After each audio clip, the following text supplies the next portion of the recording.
Wondering what the first year of marriage and business looks like? Whilst every relationship is unique, we do believe that we can learn from the experience of others. Personally, hearing about other entrepreneurs' relationships have also helped us in better understanding the challenges that entrepreneurs and their partners go through. So in this episode, we share 5 lessons from our first year of marriage and business. Well, it wasn't always easy, but we did learn a bunch of things in the process that brought us closer as a couple. So we hope that you find the lessons helpful for your own relationship. So keep listening. Welcome to Founders Connect podcast. We help lifestyle entrepreneurs to grow their business online and create a happier marriage. Did you know that approximately 45% of marriages end up in divorce and 65% of all startups fail due to founder conflicts? Well, we're here to change that. Each week we bring you an inspiring guest and practical tips to help you with business, relationships, and sustainable living. Now let the fun begin!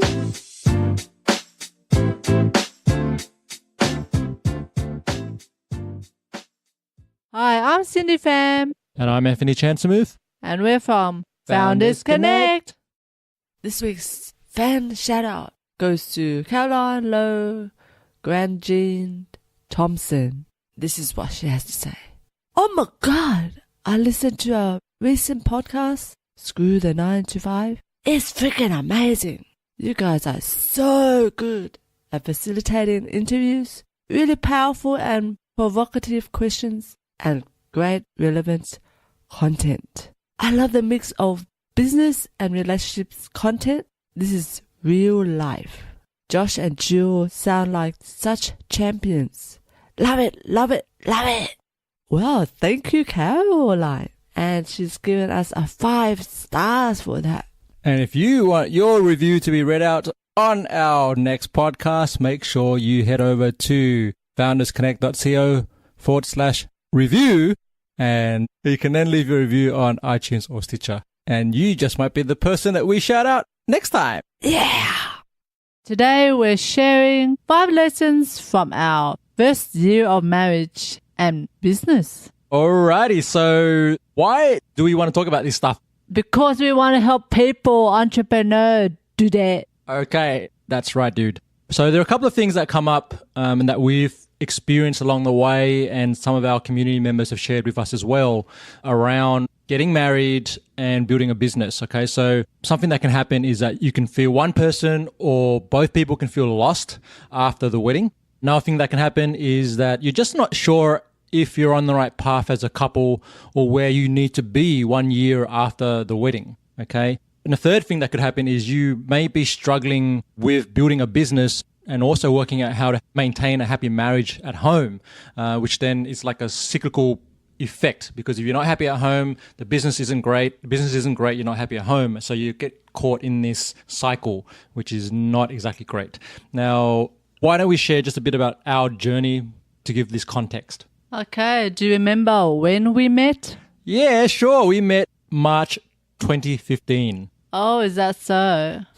Yes. And when did we get engaged, Cindy? Oh, yeah, April 2016. All right. So we didn't have the 5-year courting process that Cindy expects. We didn't have even a 1-year courting that I expect.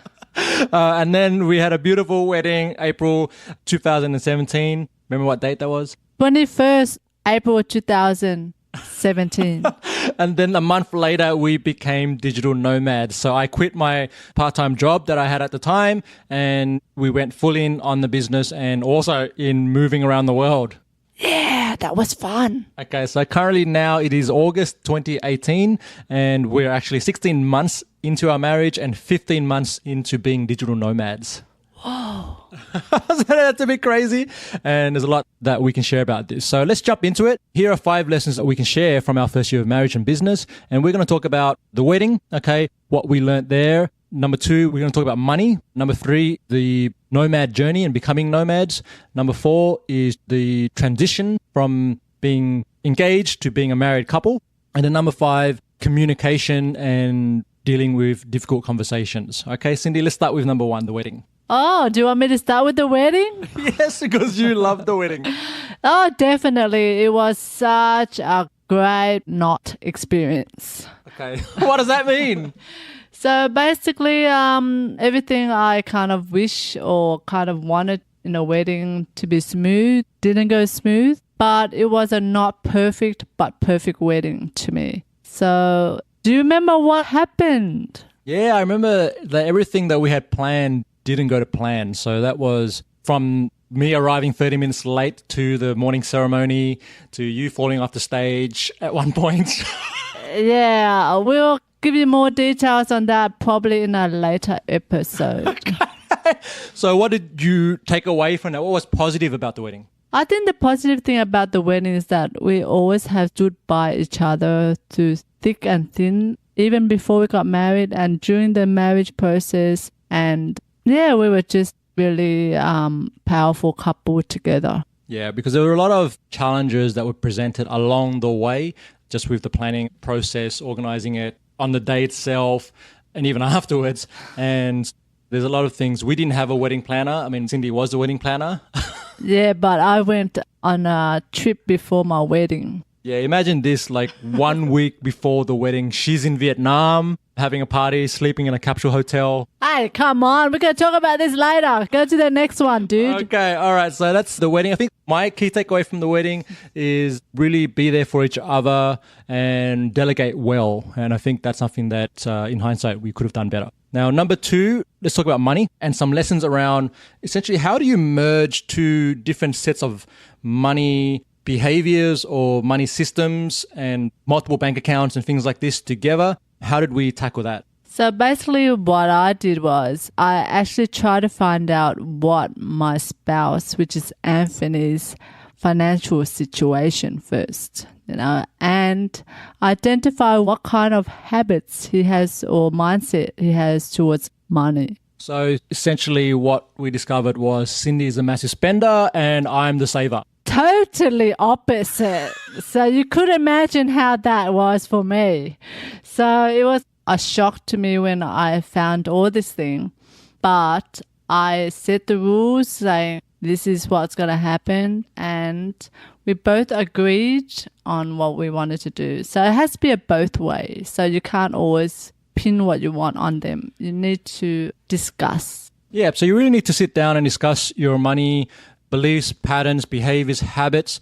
And in episodes 1, 2, and 3 of this podcast, if you go back and listen to those, we actually cover the financials of the relationship in a lot of detail. Yes, and also we provide some tools and tips for you as well. Okay, so that was number 2, money. Number 3 was becoming nomad. So as I mentioned earlier, essentially the month after we got married, we made a decision to pack up our bags or one bag and one suitcase type thing and just go around the world. That was really hard for me, The princess has to bring just, bare minimal. 25 kilos, dude. Between both of us. Okay. So what was really challenging about the nomad journey? For me, it was just basically don't know where we are going beforehand because that causes a lot of financial stress, but also it gives us, it's what we are, basically spontaneous. So it's both, so good and bad. But I think from this, I learned that if you actually prepared in advance, like where you want to go, you can save a lot of money on accommodation and on your flights. Yeah, and it's also, if we had done this, we would do this, certainly we're doing this from now on. If you prepare in advance, like even your next 12 months or your next 6 months and you know where you're going, you can do things like buy a round the world ticket with multiple destinations and you really sort of manage your costs a lot better and you stress a lot better because we're in this constant cycle of 1 month here, 1 month in a new location and then having to find Airbnbs or accommodation, just trying to work out exactly where we are and where to go in that new place because we went to places we hadn't been to before. Definitely. And it's also, like the Amazing Race, it's kind of rush. And that also had an impact on the business because at the time I had a virtual chief marketing officer or CMO service and I had clients that were based in Australia and the constant movement that we had was impacting my ability to show up to meetings with my clients and deliver work on time. Okay, I think we can delve more into that in future episodes, so better watch out for them. You are listening to the Founders Connect podcast, helping lifestyle entrepreneurs to grow their business online and create a happier marriage. Now back to the show. All right, so the next one, number 4, is what did we learn from transitioning to a new life as an engaged couple to a married couple? Well, for me, it was quite a major change. I think because how I was brought up, I always kind of felt that once I'm married, my life is set, kind of thing.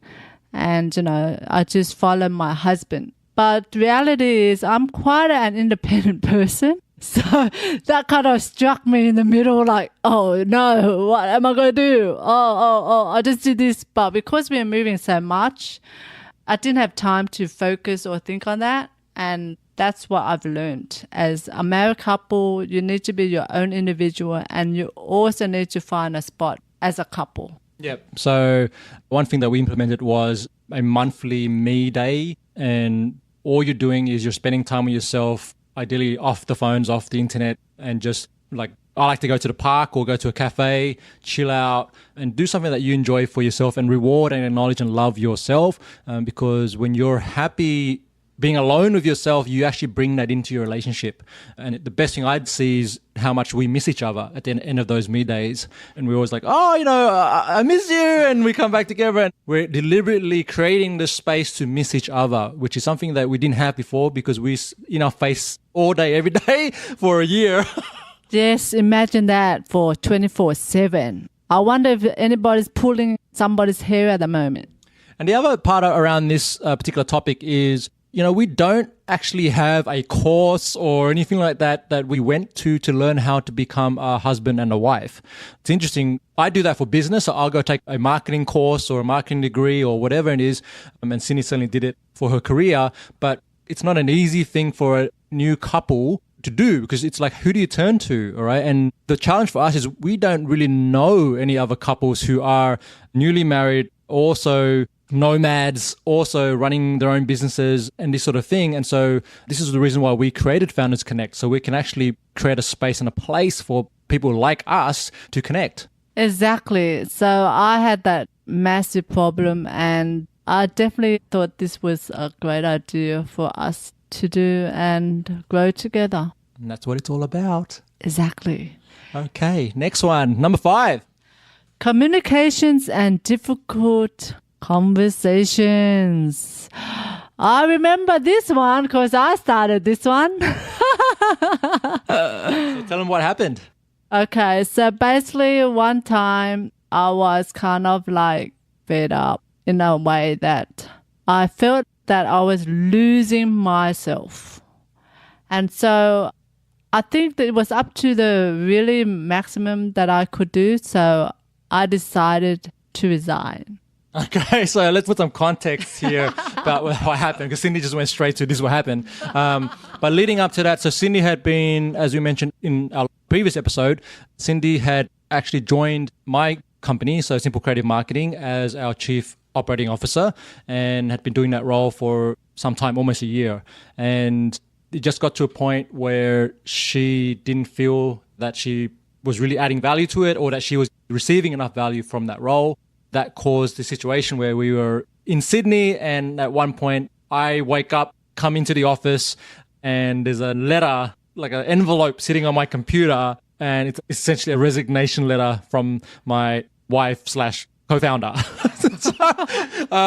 And then that whole day was just emotional craziness, and really at the time not very fun, but very powerful experience for both of us. Yeah, so it opened up to those difficult conversations where you are totally honest with how you feel about what has happened and how you want to go going forward. And that's so important, because it really comes down to what I learned from that was the ability for each partner to set clear boundaries around how they wanted to be appreciated, how they wanted to be work they wanted to do, and their role within the company and also in the relationship, right? So that decision, looking back at it, was a very smart decision from Cindy's part, because what she was, and I picked this up straight away that day, was she was prioritizing our love and our relationship first. And that's what really it was about. And she needed to find out who she was and get back to who she was before we got married. And I 100% support and appreciate that, even though it hurt for me to have my partner essentially resigned from the business. Yes, but not fully. But anyway, basically having those difficult conversations make you grow as a couple. So don't be despared to bring those up. Okay, so rather than have people listening to this repeat what happened to us, what's the one tip you can suggest into how to even enter a difficult conversation? So basically, you have to think in the terms of the other person that's receiving it. How would they perceive it? And you have to ensure that this is from love. You're doing this out of love and not selfishness. So that's very important. I think it's also you need to create the environment that is not interrupted there. So you can have a safe environment to fully express how you feel and let the other person express how they feel as well. And to add to that, it's like anything really, like if you wanted to grow your muscles, you would go and, work out every day or every week and make it a consistent process and practice.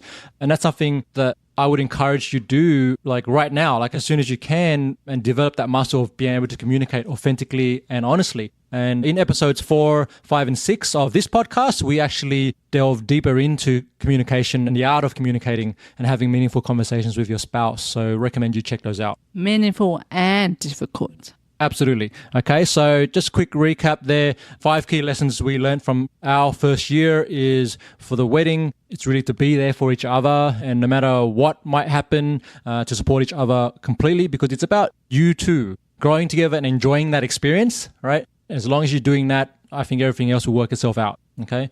Number 2, around money. Money, you have to be transparent and willing to help each other grow and have a plan. And set up financial systems that will work for both of you. Yeah, that's the plan. Okay. Number 3 is if you becoming nomads and going on an adventure together. Really, there it's more around. Tip here is to plan ahead and really consider what you're doing for the next 12 months. And that way you can benefit from getting better deals, better timing on things, setting up your appointments and all sorts of things.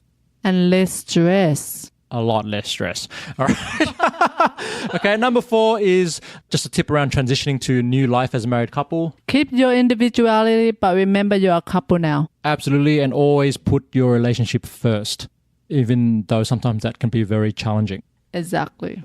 And that actually leads into tip number 5, which is around what we learned about communication and difficult conversations, which is being open and honest. And really for us, it's learning to express what we're really feeling deep down inside, and understanding that if you do it from a intention of trying to help each other, help the relationship grow, and that's actually much better than not saying something that needs to be said and then waiting for months down the line where that's going to blow up and then there's a lot of resentment and hurt along the way. Exactly. Okay, so any last tips, Cindy? Last tip for marriage? Yes, of course. You have to get our free guide to marriage success.